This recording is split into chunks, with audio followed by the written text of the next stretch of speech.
नमस्कार दोस्तों, स्वागत है आपका साइट फॉर वर्ल्ड के ऑफिशियल लर्निंग प्लेटफॉर्म पर, जहां स्टूडेंट्स और जॉब सीकर्स के लिए करियर, टेक्नोलॉजी और प्लेसमेंट से जुड़ी इंडस्ट्री ओरिएंटेड और प्रैक्टिकल नॉलेज दी जाती है।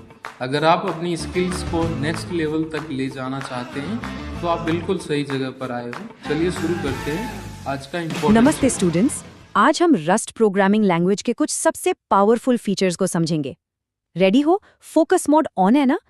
देखो, रस्ट एक अनोखा वादा करता है, हाई लेवल लैंग्वेज जैसी सेफ्टी और लो लेवल लैंग्वेज जैसी स्पीड एक ही पैकेज में।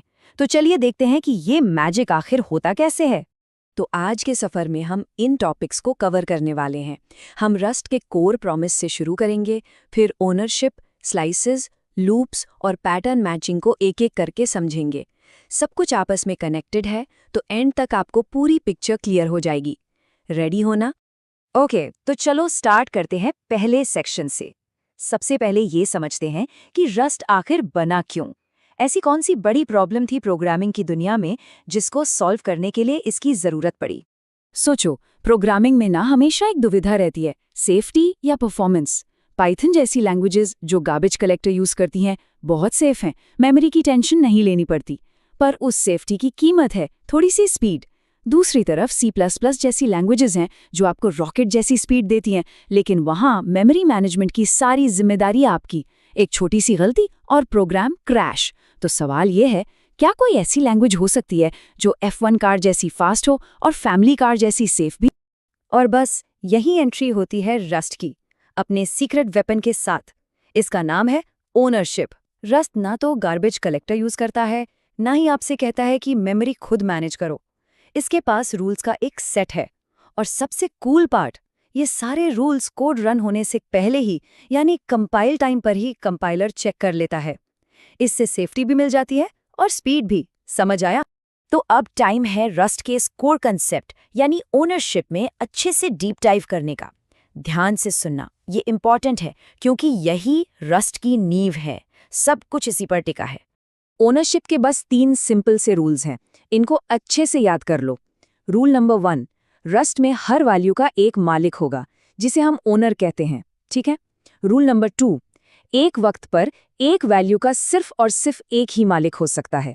और रूल नंबर 3, जैसे ही मालिक यानी ओनर का काम खत्म होता है, यानी वो स्कोप से बाहर जाता है, उसकी वैल्यू ऑटोमेटिकली मेमोरी से फ्री कर दी जाती है। बस इन्हीं 3 रूल्स की वजह से रस्ट इतना सेफ है, और वो भी बिना किसी परफॉर्मेंस लॉस के। चलो इसको एक एग्जाम्पल से समझते हैं। स्क्रीन पे देखो, स्ट्रिंग एक किताब की तरह है जो आपने खरीदी है। ये आपकी है, आप इसके ओनर हो। आप इसमें कुछ भी बदल सकते हो। ये है स्ट्रिंग, ये डेटा को ओन करता है। अब सोचो एंड स्ट्रिंग क्या है? ये उस किताब की एक फोटो है। आप फोटो को सिर्फ देख सकते हो, उससे किताब को बदल नहीं सकते। इसने डेटा को ओन नहीं किया, सिर्फ बोरो किया है। समझ आया ओनिंग वर्सेस बोरोइंग का फर्क? ये बहुत इंपॉर्टेंट है। चलो अब रूल नंबर 2 को लाइव एक्शन में देखते हैं। एक टाइम पे एक ही मालिक। देखो स्क्रीन पर, हमने S1 नाम का एक स्ट्रिंग बनाया। अब जैसे ही हमने let S2 equals to S1 लिखा, रस्ट ने डेटा कॉपी नहीं किया, नहीं, उसने ओनरशिप ही S2 को ट्रांसफर कर दी। इस प्रोसेस को मूव कहते हैं। अब नया मालिक कौन है? S2, और पुराना मालिक S1, वो अब इनवैलिड हो गया। इसलिए जब हम S1 को प्रिंट करने की कोशिश करते हैं, बूम, कंपाइलर एरर। रस्ट ने आपको गलती करने ही नहीं दी। जबरदस्त है ना? ओके, तो ओनरशिप का कॉन्सेप्ट क्लियर है या कंफ्यूज्ड हो? ठीक है, अब देखते हैं इसका एक real world super powerful use.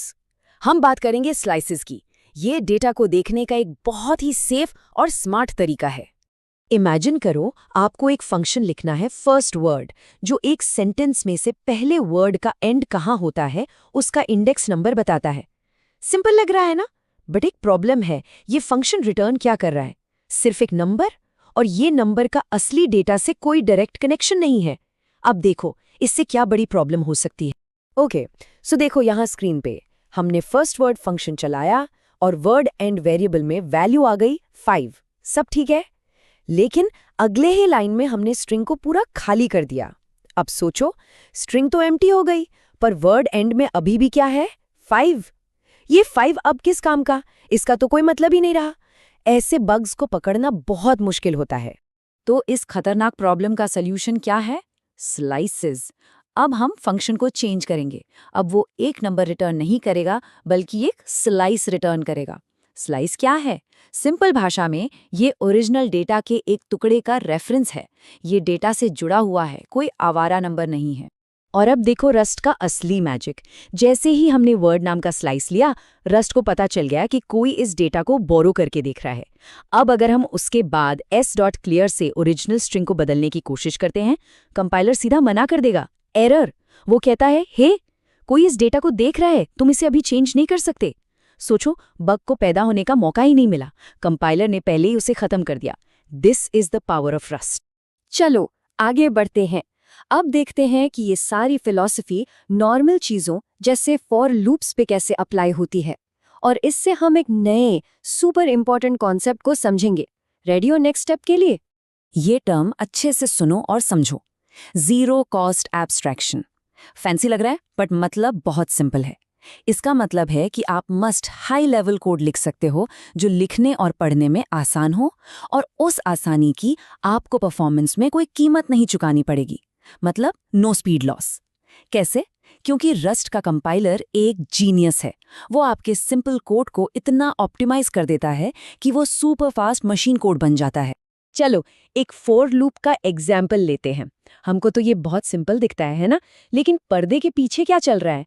असल में रस्ट एक इटरेटर बनाता है, और हर बार लूप चलने पर वो इटरेटर से पूछता है, भाई नेक्स्ट आइटम है क्या? जब इटरेटर बोलता है नहीं भाई सब खत्म, तब लूप रुक जाता है।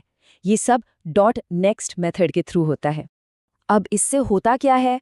जब आप कोड डेवलप कर रहे होते हो तब ये सारे स्टेप्स चलते हैं, तो लूप थोड़ा स्लो लग सकता है।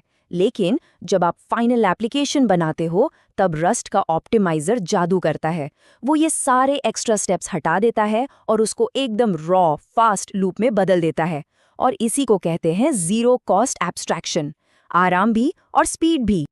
ओके, नेक्स्ट अप, रस्ट का एक और super cool feature, pattern matching. अगर आपने सी में स्विच केस यूज किया है तो समझो ये उसका सुपर हीरो वर्जन है। ये कोड को कंट्रोल करने और सेफ बनाने का एक गजब का तरीका है। मैच का सबसे बड़ा रूल और सबसे इम्पॉर्टेंट फीचर है कि इसको एग्जॉस्टिव होना पड़ता है। इसका मतलब कि आपको हर पॉसिबल सिचुएशन को हैंडल करना पड़ेगा। आप कुछ भी छोड़ नहीं सकते। चलो एग्जाम्पल देखते हैं। मान लो हमारे पास एक कलर इनम है जिसमें 3 रंग हैं, रेड, ग्रीन और ब्लू। अब सोचो, हम कोड लिख रहे हैं और हमने रेड और ग्रीन को तो हैंडल कर लिया, पर हम ब्लू को हैंडल करना भूल गए गलती से। अब क्या होगा? अगर ये सी या जावा होता तो कोड कंपाइल हो जाता, और रन टाइम पे जब ब्लू कलर आता तो एक साइलेंट, ढूंढने में मुश्किल बग बन जाता। पर रस्ट में क्या होगा, सोच रहे हो? यहाँ रस्ट का कंपाइलर फिर से आपके पर्सनल असिस्टेंट की तरह काम करेगा। वो कोड कंपाइल ही नहीं करेगा, साफ साफ एरर देगा कि हे, आपने कलर डॉट ब्लू को हैंडल नहीं किया है। सोचो, उसने आपको एक पोटेंशियल बग बनाने से ही रोक दिया, वो भी कंपाइल टाइम पर। यही है रस्ट की सबसे बड़ी ताकत। तो चलो अब सबको एक साथ जोड़ते हैं। हमने इतने सारे फीचर्स देखे, अब देखते हैं कि ये सब मिलकर रस्ट की बड़ी पिक्चर कैसे बनाते हैं। सब समझ आ रहा है ना? फाइनल पार्ट है। अब आपको समझ आ रहा है ये सारे features, ownership, slices, zero cost abstractions, pattern matching, ये सब अलग अलग चीजें नहीं हैं, ये एक टीम की तरह काम करते हैं। ओनरशिप मेमोरी को सेफ रखता है, स्लाइसेस उस मेमोरी को सेफ तरीके से देखने देते हैं, इटरेटर्स आसान और फास्ट लूप देते हैं, और मैच आपको गलती करने ही नहीं देता। ये सब मिलकर ही रस्ट को सेफ भी फास्ट भी बनाते हैं। तो आज हमने रस्ट के दिल में झांक कर देखा। हमने समझा कि इसकी असली पावर कहाँ से आती है। अब मैं आपके लिए एक सवाल छोड़ के जा रहा हूँ, थोड़ा सोचना इस पर। एक कंपाइलर जो इतना स्ट्रिक्ट है, जो आपको हर छोटी गलती पे टोकता है, क्या वो आपकी आज़ादी छीन रहा है, या फिर वो आपको एक ऐसी आज़ादी दे रहा है जिससे आप बिना डरे कॉन्फिडेंटली बड़ा से बड़ा। तो हमारे चैनल को सब्सक्राइब कीजिए और वीडियो को अपने दोस्तों के साथ शेयर जरूर कीजिए। कमेंट सेक्शन में अपना डाउट या नेक्स्ट टॉपिक लिखना मत भूलिएगा।